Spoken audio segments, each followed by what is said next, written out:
지금 분위기로는 아무래도 비례대표를 병립형으로 뽑지 않고 지난 총선 때처럼 준연동제로 뽑을 듯하죠.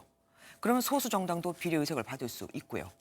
진보 성향 소수 정당들이 내년 총선에서 진보 진영끼리 비례연합 정당을 만들자고 더불어민주당에 공식 제안했습니다. 조국 전 법무장관과의 연대 가능성도 열어놨는데요.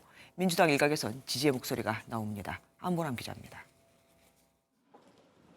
기본소득당과 열린민주당, 사회민주당이 모인 개혁연합신당추진협의체가 민주당의 민주진보진영 비례연합정당 결성을 제안했습니다.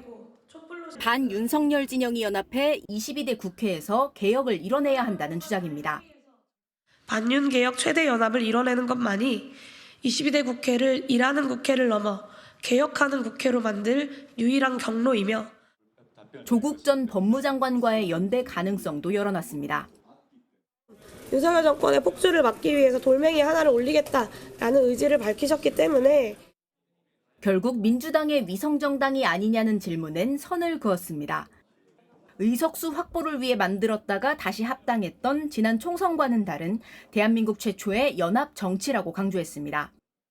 총선 이후에 정치개혁의 과제, 그다음에 대한민국 국가 비전, 국가 혁신을 위한 부분, 특히 진보적 정권 교체에 대한 부분까지도 같이 이어가는 연동형 비례제 유지를 주장해온 민주당 우원식 의원은 민주당뿐만 아니라 민주진보진영 전체 승리의 길이라며 즉각 호응했습니다. 하지만 꼼수 위성정당이라는 지적을 피하긴 어려워 보입니다. 의석수 확보를 위한 이합 집산이라는 비판이 불거질 경우 총선 민심의 악재가 될 수 있다는 점에서 민주당 지도부의 고심은 깊어질 전망입니다. MBN 뉴스 안보람입니다. 안녕하세요. 김주하입니다. 공정하고 신속한 MBN 뉴스, 유튜브를 통해서도 만나보실 수 있습니다. 특히 더 많은 뉴스와 라이브를 보고 싶으시다면 오른쪽을 눌러서 구독하시면 됩니다. 어렵지 않죠? 빠르고 정확한 뉴스로 계속 찾아뵙겠습니다. MBN 뉴스를 시청해주신 여러분 고맙습니다.